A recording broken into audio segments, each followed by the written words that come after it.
नमस्कार, आप देख रहे हैं विशेष और मैं हूं पुण्य प्रसून वाजपेयी। जब से योगी आदित्यनाथ ने उत्तर प्रदेश के मुख्यमंत्री पद की शपथ ली, तब से उन्होंने चैन की सांस नहीं ली है। वो लगातार फैसले ले रहे हैं, जिससे सुस्त पड़ी ब्यूरोक्रेसी और पुलिस भी हरकत में आ गई है। साथ ही अपने विधायकों को भी ईमानदारी और सादगी की घुट्टी पिला रहे हैं। दरअसल योगी का यह अंदाज प्रधानमंत्री मोदी की ही तरह है कि जनहित के काम शीशे की तरह बिल्कुल साफ हो।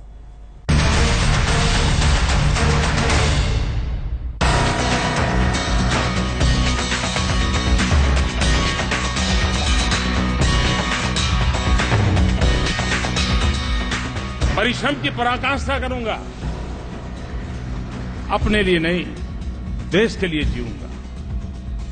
और मैंने कहा ये सरकार गरीबों को समर्पित है।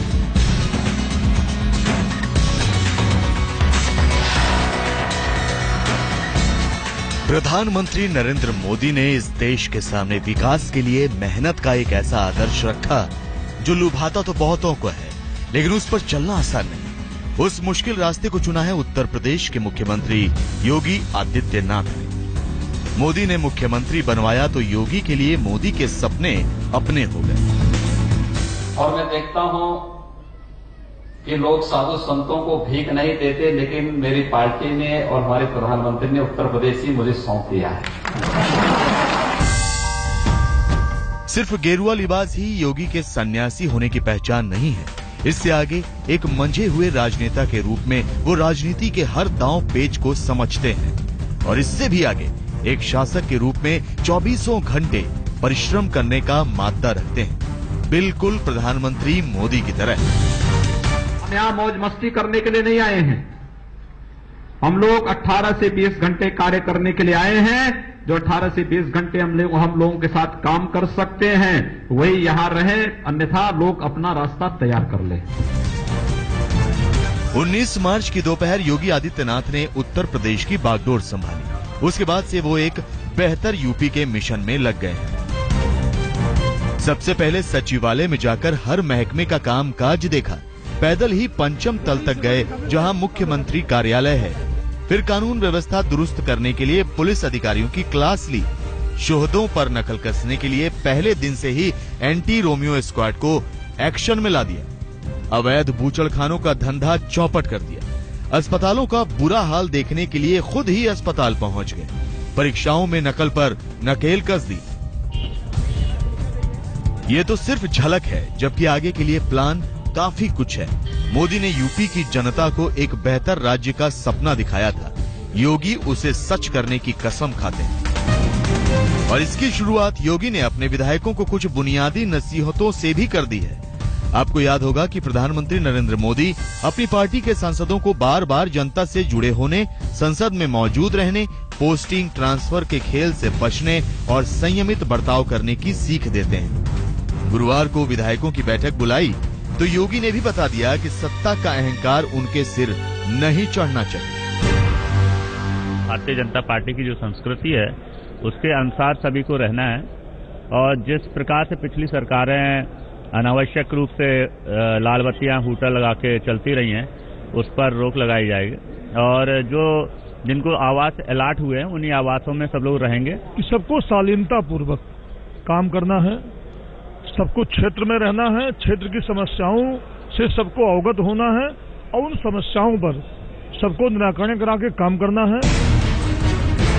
विधायकों को योगी की साफ साफ नसीहत है कि लाल बत्ती और हूटर वाली गाड़ियों के इस्तेमाल से बचें। जो सरकारी आवास अलॉट हो जाए उसी में रहें, और उसके रंग रोगन पर अतिरिक्त खर्च न करें। काम कराने के लिए अधिकारियों से बदतमीजी न करें।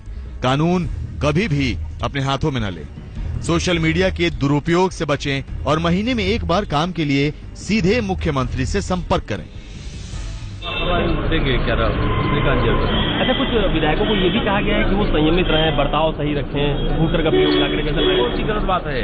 मतलब भारतीय जनता पार्टी अनुशासनवादी पार्टी है, और अनुशासन की दृष्टि से कोई अगर सुझाव दिया जाता है तो सब आपका अभिनंदन करता हूं। मोदी की तरह ही योगी की भी छवि एक कठोर शख्सियत की है, लेकिन जैसे मोदी सबको साथ लेकर चलने की बात करते हैं, वैसे ही योगी ने भी विधानसभा में पहले दिन ही साफ कर दिया कि पक्ष विपक्ष को मिलाकर वो सरकार चलाएंगे।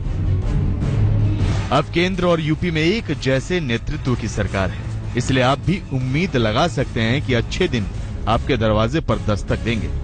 कुमार अभिषेक, लखनऊ, आज तक। प्रधानमंत्री मोदी ने सबका साथ सबका विकास का नारा दिया था। यूपी के मुख्यमंत्री योगी आदित्यनाथ इसी मंत्र को बार बार दोहराते हैं और प्रधानमंत्री की तरह ही ये संदेश भी बार बार देते हैं। वो विकास सबका चाहते हैं, लेकिन तुष्टीकरण किसी के नहीं।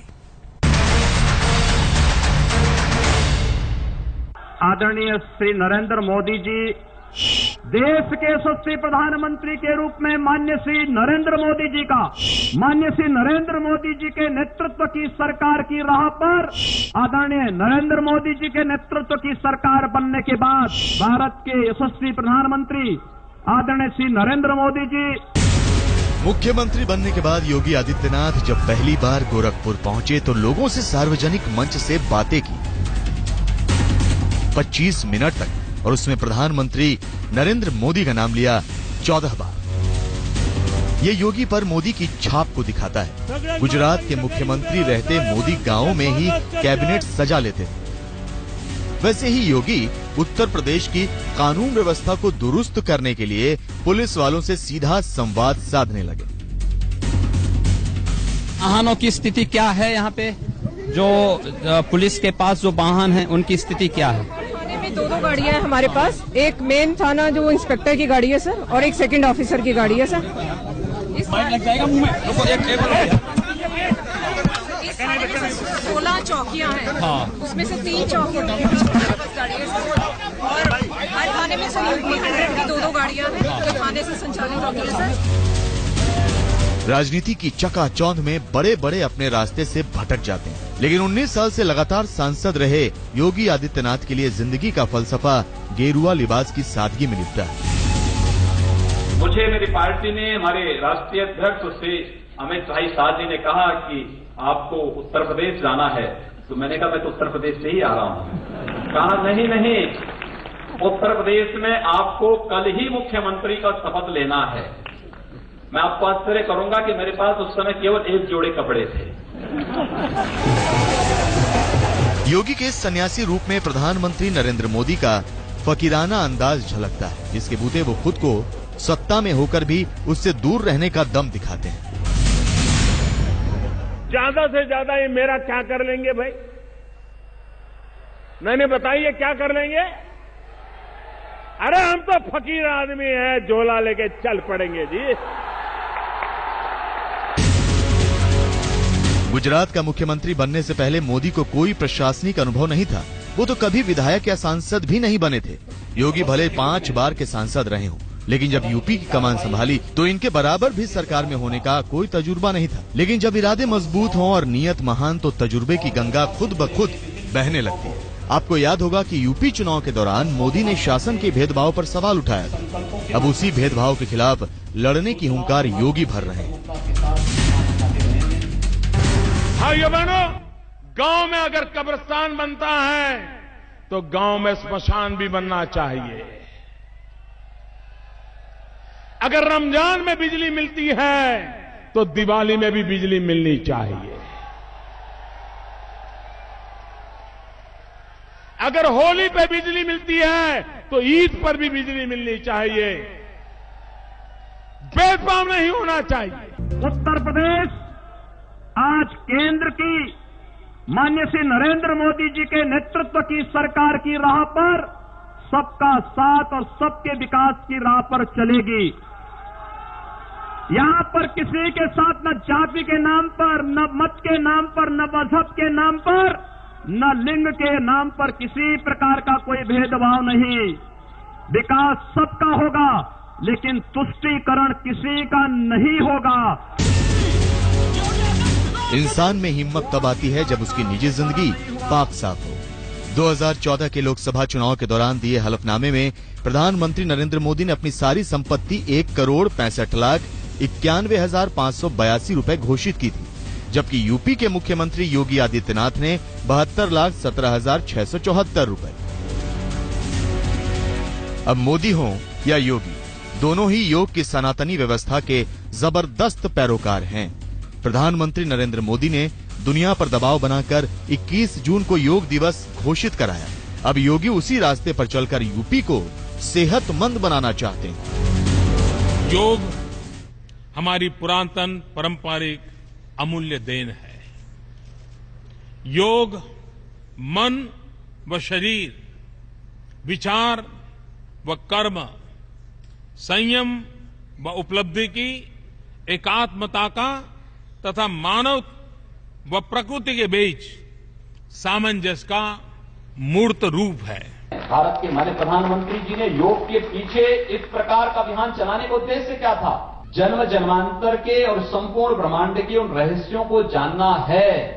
तो योग के माध्यम से अचेतन मन को हम जागृत करें, उसको सक्रिय करें। ये एक इत्तेफाक हो सकता है कि कभी जवानी में मोदी तपस्या के लिए हिमालय गए थे, लेकिन वहीं से मोदी के लिए राजनीति की गंगा निकली। दूसरी तरफ योगी हिमालय की गोद में पले बढ़े, लेकिन सन्यासी बनने की चाहत उन्हें गोरखपुर खींच ले आई। वो सन्यासी के साथ राजनेता बने और अब सीएम। कुमार अभिषेक, लखनऊ, आज तक। योगी आदित्यनाथ ने बहुत कम उम्र में संन्यास ले लिया था, जबकि प्रधानमंत्री मोदी भी अपने जवानी के दिनों में हिमालय गए थे। आज एक देश की राजनीति के शिखर पर, दूसरा उत्तर प्रदेश में। लेकिन एक बड़ी समानता इन दोनों बड़े नेताओं में यह है कि दोनों एक खास खेल में एक जैसे धुरंधर हैं।